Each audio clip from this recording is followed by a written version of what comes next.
오랜만에 뵙는 것 같습니다. 2주일 제가 여러분을 직접 대면에 뵙지는 못했습니다. 저까지 이제 코로나 오미크론에 확진이 되어서 한 주간 격리 또 마치고 은혜 가운데 이렇게 살아 돌아와서 여러분과 함께 예배할 수 있어서 얼마나 감사한지 모릅니다. 아직도 우리 교회 안에는 이제 코로나 오미크론으로 이제 가류 중에 있는 분들이 여러분들이 계시고 또 밀접 접촉으로 격리 중에 있는 분들이 좀 계십니다.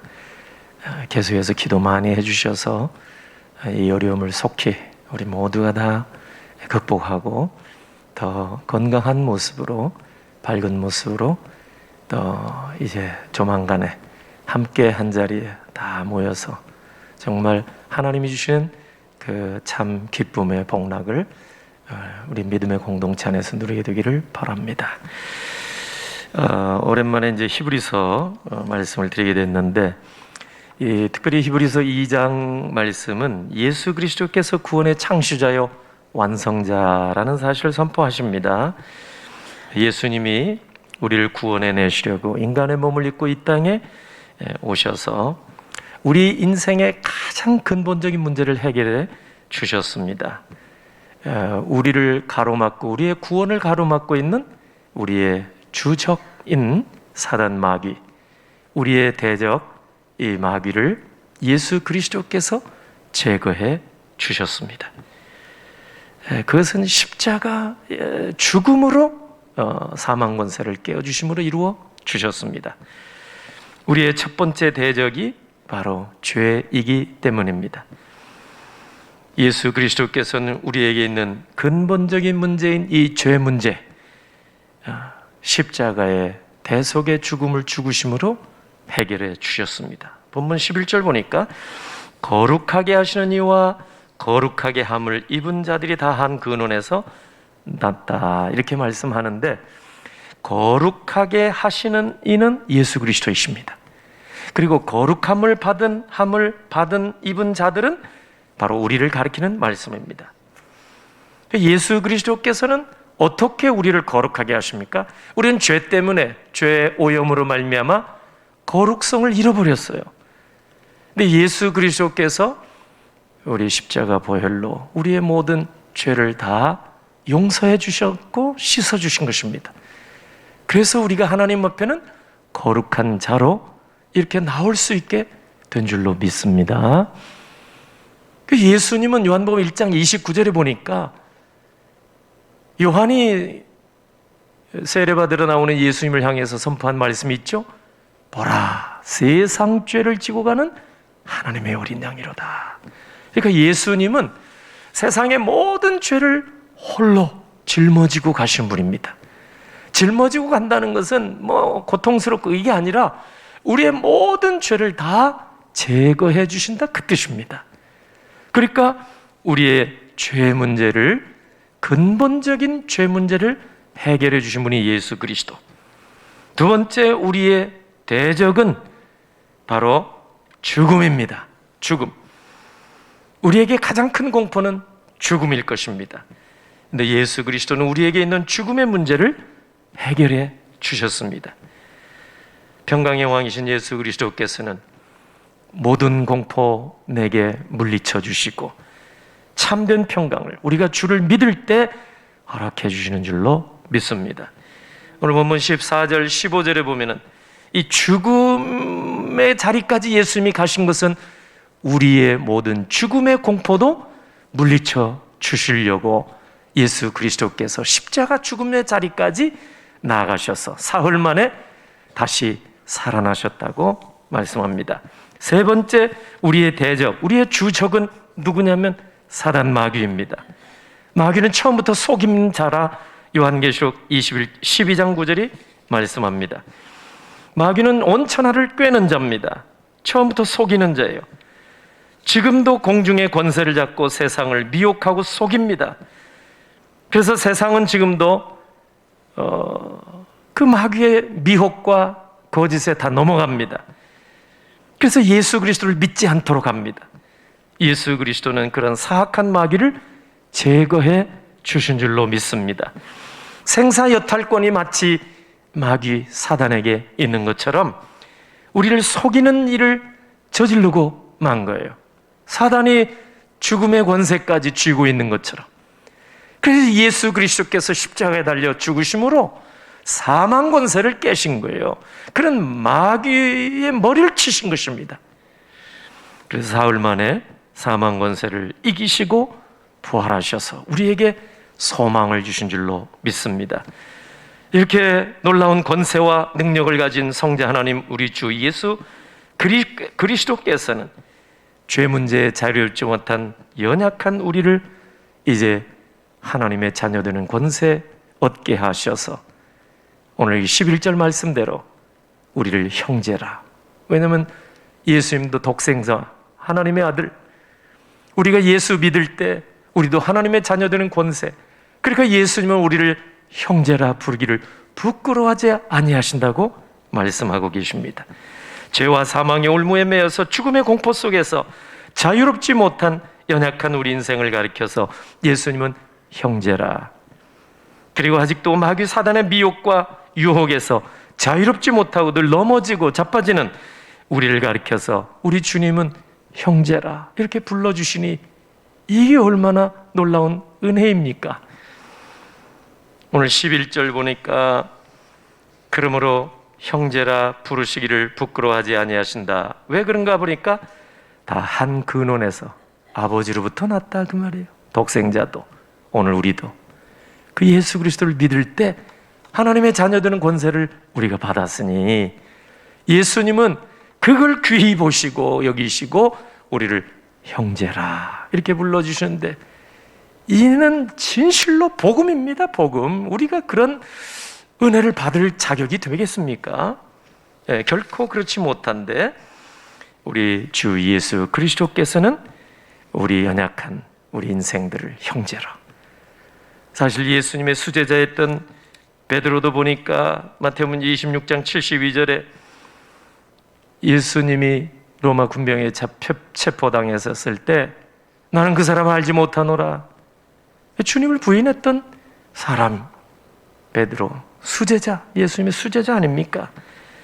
그리고 베드로는 모든 사람이 주를 버릴지라도 나는 결코 버리지 않겠나이다 공개적으로 맹세했던 자가 예수님의 수제자.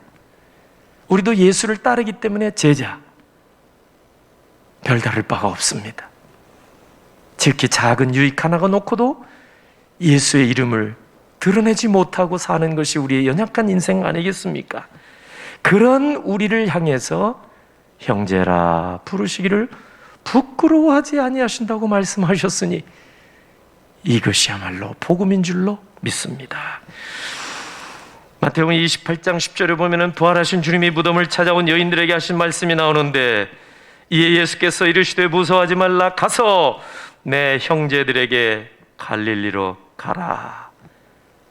막달라 마리아와 같은 여인들에게 당부해 주셨습니다. 예수님 십자가 달리셨을 때 다 모른다고 도망치고 낙향하고 뿔뿔이 흩어졌던 그 제자 예수님은 이제는 형제가 아니다 이 생각하실 수도 있겠는데 예수님은 그들을 가리켜서 여전히 내 형제라는 말을 하고 계십니다. 오늘 11절에 다 한 근원에서 났기 때문에 형제라 부르시기를 부끄러워하지 아니하신다고 말씀하셨습니다. 예수 그리스도께서 십자가에 달려 죽으셔서 우리의 모든 죄, 불순종의 죄, 이렇게 늘 배반하고 주님을 버리고 도망쳤던 그 제자들과 같은 우리의 연약한 모습 예수님께서는 다 사하시고 우리를 위해 대속의 죽음을 죽어주신 연후에 누구든지 저를 믿는 자마다 하나님의 자녀되는 권세를 받게 하셔서 우리가 오늘 또 예수 그리스도의 그 영광스러운 우리 주 예수 그리스도의 형제라 부르심을 받게 된 줄로 믿습니다. 우리가 생각해 볼 때 인간적으로는 주님께 누가 되지 않겠어요? 성자 하나님 예수 그리스도에게 우리가 형제라 그럴 때 좀 창피하지 않겠어요? 우리가 인간적으로 생각한다면? 왜냐하면 세상에서는 그렇습니다. 한 배에서 나온 같은 형제라도 뭐 외모가 조금 차이가 나고 좀 부족해 보인다면 잘난 형제가 못난 형제, 여러분 형제라 이렇게 쉽게 대하지 않습니다. 세상에서 흔히 볼 수 있는 모습 아니겠습니까? 한 부모 슬하에 태어난 형제라도 학력의 차이 나고 빈부의 차이 나고 외모의 차이가 나면 쉽게 형제라 이렇게 사람들 앞에서 자랑스레 얘기하지 않는 것이 세상에서 흔히 볼 수 있는 모습 아니겠습니까? 한 피 받아 태어난 형제라도 돈도 없고 실력도 없고 몸이 병들어 있거나 또 자랑스럽지 못한 형제가 있다면 사회활동에 도움이 되지 않는다 싶어서 그런 형제를 형제라 이렇게 드러내지 아니하는 경우가 얼마나 많습니까?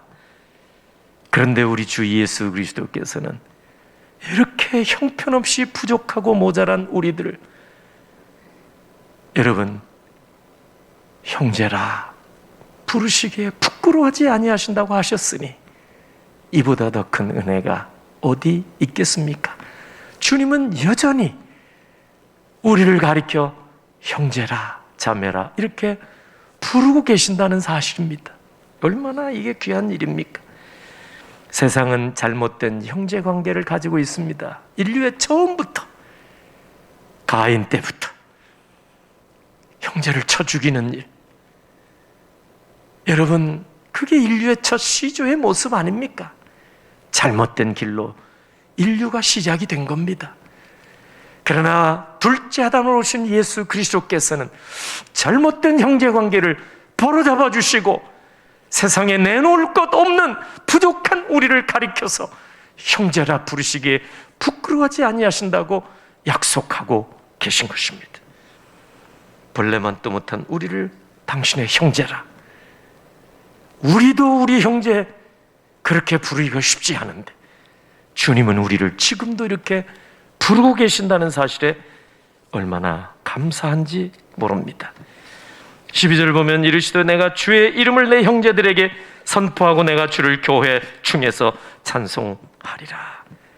예수님은 하나님 앞에서 말씀하시는 거예요. 하나님 아버지의 이름을 내 형제들에게 선포하겠나이다. 우리를 형제로 아버지 앞에서 말씀하시는 거예요. 아버지 하나님 앞에서. 얼마나 감사해요. 17절 그러므로 그가 범사에 형제들과 같이 되심이 마땅하도다. 형제들과 같이 되셨다고 말씀합니다. 그냥 형제가 아닙니다. 이리저리 부르기가 곤란하니까 형제라 말씀하신 것이 결코 아닙니다. 주님이 내 형제라고 말씀하실 때는 우리가 어떤 형편에 놓여 있든지 끝까지 함께해 주시겠다고 하는 책임과 보호의 약속이 담긴 말씀입니다. 초대교회 성도들은 주님으로부터 배운 내 형제 이 말씀을 듣고 성도들 다 형제로 생각했습니다. 나는 성경을 읽으면서 참 놀란 적이 많아요. 예전에는 이 바울이 사도직에 대한 시비에 휘말린 적이 있습니다. 네가 사도냐? 그렇게 예수 믿는 사람을 박해하던 네가 무슨 사도냐? 분명히 사도행전 9장에 보면은 이 바울이 하나님의 예수님의 부르심을 받고 특별한 사도로 세우심을 받고 이방인의 사도가 되었다고 증거하고 있습니다. 그럼에도 불구하고 초대교회 성도들 가운데 많은 사람들은 바울의 사도직에 시비를 걸었습니다. 그래서 성경을 읽어보면 다른 사도들도 바울을 향해서 형제라는 말을 쓰거든요. 아니 사도라고 좀 불러주시면 얼마나 속 시원할까. 왜냐하면 사람들이 바울을 가리켜서 사도라 쉽게 부르지 않으니까. 그럼 베드로도 다른 사도들도 바울을 가리켜서 왜 사도라고 좀 일부러라도 더 말을 했으면 좋은데 형제라 그런 얘기를 많이 해요. 그래서 저도 좀 의아하게 생각을 한 거예요.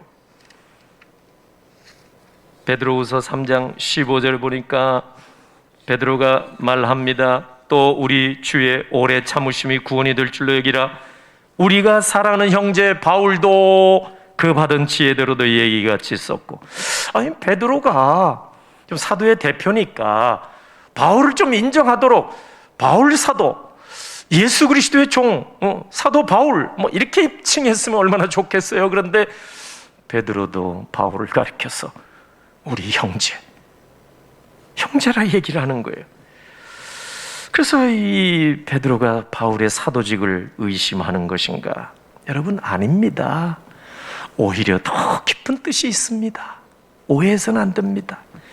공식 직함보다 더 가까운 이름이 형제라는 겁니다. 그리스도의 피를 나눈 형제, 갖가지 형제를 책임져 주겠다는 그런 의미가 담겨져 있는 겁니다. 얼마나 귀한 이름인지 모릅니다. 2000년 전 초대교회 성도들에게 직분이 없었을까요? 교회 공식 직함이 있습니다. 사도가 있었습니다. 선지자가 있었습니다. 목사가 있었습니다. 교사가 있었습니다. 장로가 있었습니다. 집사가 있었습니다. 그런데 초대교회 성도들은 교회의 공식 직함보다 더 자주 많이 불렀던 이름이 형제 자매였습니다. 왜 그랬을까요? 야고보 선생도 3장 1절에 내 형제들아, 여러분 집사, 장로, 권사, 목사요, 이게 아니고 내 형제들아. 이 히브리서도 마찬가지예요. 사랑하는 형제들아, 구구절절히. 히브리서 3장 1절도 그러므로 하나님께 하나님의 부르심을 받은 거룩한 형제들아. 다른 공식 직함을 얘기했으면 좋은데 그렇게 굳이 않아요. 왜 그랬을까요? 그 직분을 무시했을까요? 아닙니다. 직분보다 더 소중한 것이 그리스도의 피를 나눈 형제이기 때문입니다. 그만큼 더 가까운 이름이 형제. 그것은 예수 그리스도께서 이미 가르쳐 주셨던 말씀입니다. 마태복음 12장 50절 보니까 누구든지 하늘에 계신 내 아버지의 뜻대로 하는 자가 내 형제요 내 자매요 어머니이니라. 초대교회 성도들은 여러분 믿음의 형제나 혈연관계 형제나 구별 없이 형제라는 말, 자매라는 말을 많이 썼습니다. 죽음에 이를 때까지 끝까지 함께 하겠다는 그 의미, 하나님이 붙여주신 영적 가족. 혈연은 우리의 육신의 피로 맺어진 관계. 근데 영적 가족은, 영적으로 형제 자매된 영적 가족은 예수 그리스도의 피로 하나 된 가족. 에베소 2장 19절 보면 그러면 우리는 하나님의 권속이라고 했습니다. 하나님의 가족. 그리스도의 피로 맺어진 가족 관계가 바로 하나님의 권속입니다. 초대교회 때는 그렇게 즐겨 부른 겁니다. 그래서 이제 지금 우리가 우리 교회 공식 직함이 있는데 여러분이 저보고 최희석 형제님 이러면 이 또 좀 혼란이 또 야기될 겁니다. 꼭 그렇게 하라는 얘기가 아닙니다. 그만큼 하나님이 붙여주신 믿음의 공동체, 이 성도의 이 관계는 피보다도 진한 형제 관계라는 것을 성경이 가르쳐주고 있다는 사실을 기억하자는 뜻입니다. 여러분 가정에서도 가족이 이렇게 귀중하고 교회에서도 너무 귀중한 거예요. 그래서 형제가 형제를 보기를 사모하는 거예요. 그래서 모이기를 힘쓰라 한 거예요. 주일 예배를 드리고 돌아서면 다시 보고 싶은 이유가 바로 형제요 자매요 예수 그리스도의 여러분 형제들이기 때문에요. 하나님의 권속이기 때문인 것입니다. 오늘 11절 예수님은 하나님의 외아들, 우리는 예수 그리스도를 믿을 때 하나님의 자녀되는 권세를 받았습니다. 그래서 예수님은 우리를 형제라 그렇게 부르시기에 부끄러워하지 아니하신다고 말씀하셨습니다. 주님은 아직도 우리를 향해서 형제라 이렇게 불러주고 계십니다. 오늘 교회가 세상에서 작게 보이고 보잘것없이 보일지라도 우리 주님은 주의 몸된 교회를 결코 부끄러워하지 아니하십니다. 우리는 주님을 부끄러워해요.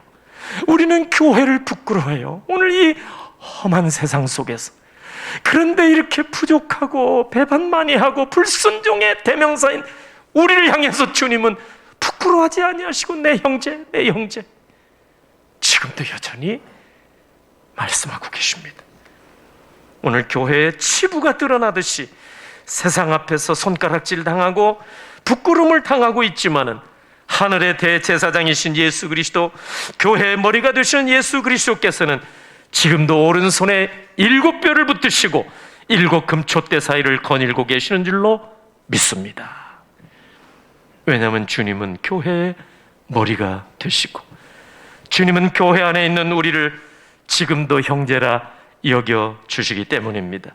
주의 몸된 교회 안에 가라지가 있을 수 있겠지만은 또 하나님의 자녀는 우리가 부족한 모습이 이루 말할 데 없지만은 주님이 보시기에 우리를 형제요 자매, 그렇기 때문에 교회를 주님이 귀히 여기신다는 말씀입니다.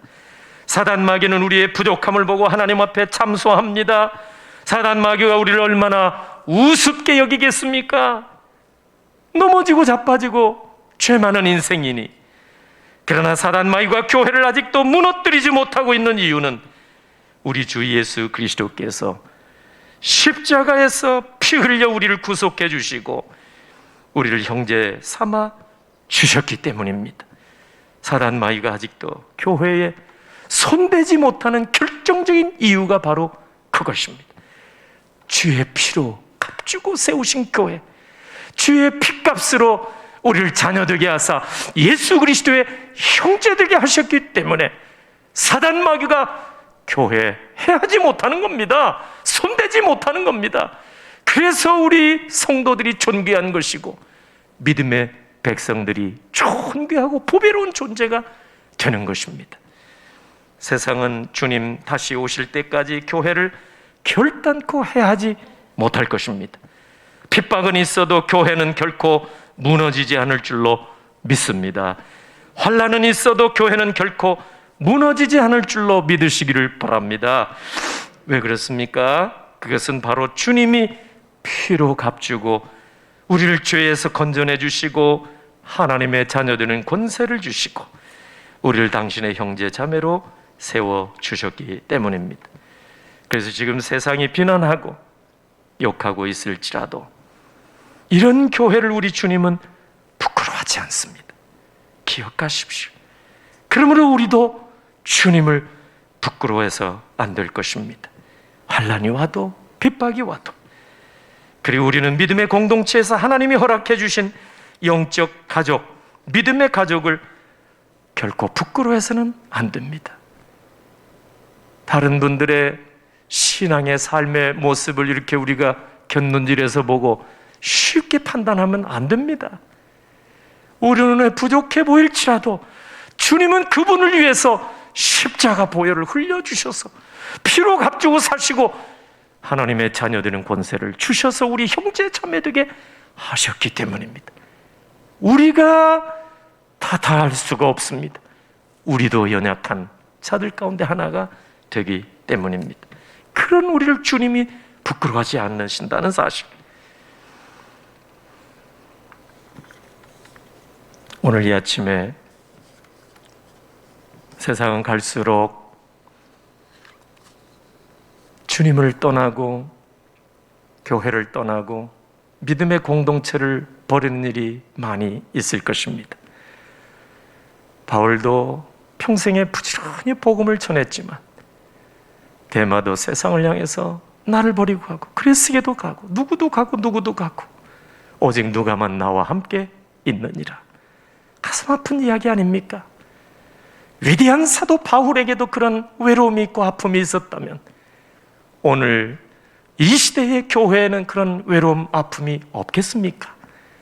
그러나 우리는 흔들리지 마시고 오히려 이 시대에 고난은 잠시 잠깐인 줄로 믿고 코로나도 잠시 잠깐 후에는 종식될 날이 반드시 올 줄로 믿고, 하나님이 왜 이와 같은 어려움을 이 시대에 우리에게 허락해 주셨는가 다시 한번 생각하시면서 믿음의 옷깃을 여미고 모이를 힘쓰고 형제 사랑하기를 이전보다 더 힘쓰고 형제 보기를 뜨겁게 사모하여서 주의 뜻을 아름답게 이루는 우리 비전 가족 믿음의 공동체 되시기를 예수 그리스도의 이름으로 축원합니다. 아멘. 기도하겠습니다. 할렐루야. 하나님 아버지, 연혜를 감사합니다. 3월 마지막 주일 주의 백성들이 한절에 모이게 하시고 이 어려운 때에 또 부득이 온라인을 통해서 같은 마음 품고 예배자로 세워주시니 감사합니다. 주신 말씀 감사합니다. 주신 말씀대로 우리가 이 어려운 시대에 더욱 하나님 말씀대로 살아갈 수 있도록 힘주시고 은혜 베풀어 주옵소서. 주님이 우리를 뜨겁게 사랑하시며 형제라 부르시기에 부끄러워하지 아니하신 것처럼 우리도 우리 믿음의 형제들을 부끄러워하지 않게 하시고, 지금은 비록 초라한 모습일지라도 교회를 부끄러워하지 않는 하나님의 백성들이 다 되게 하옵소서. 준비한 예물 주 앞에 올리기를 원합니다. 감사 예물 받으소서. 약속 믿고 올리는 예물 받으소서. 다음 세대를 품고 기도하는 건축 예물을 받으소서. 간절한 마음으로 작정하며 기드리는 예물을 받으시고 병상에서도 드리는 예물을 받으시며 가장 어려운 환경 속에서 두 랩돈 바치는 그 가난한 손길을 주께서 받아 주시옵소서. 주께서도 풍성한 길로 인도해 줄 줄로 믿사옵고 예물이 아름답게 쓰일 때 주의 영광이 곳곳에 드러나게 하시고 병든 자 일어나게 하시고 어려운 자 다시 회복되게 하시고 다시 한번 일할 수 있게 하시며 잃었던 모든 것을 되찾는 귀한 은총을 속히 베풀어 주시옵소서. 축복하옵고 예수님의 이름으로 기도하옵나이다. 아멘.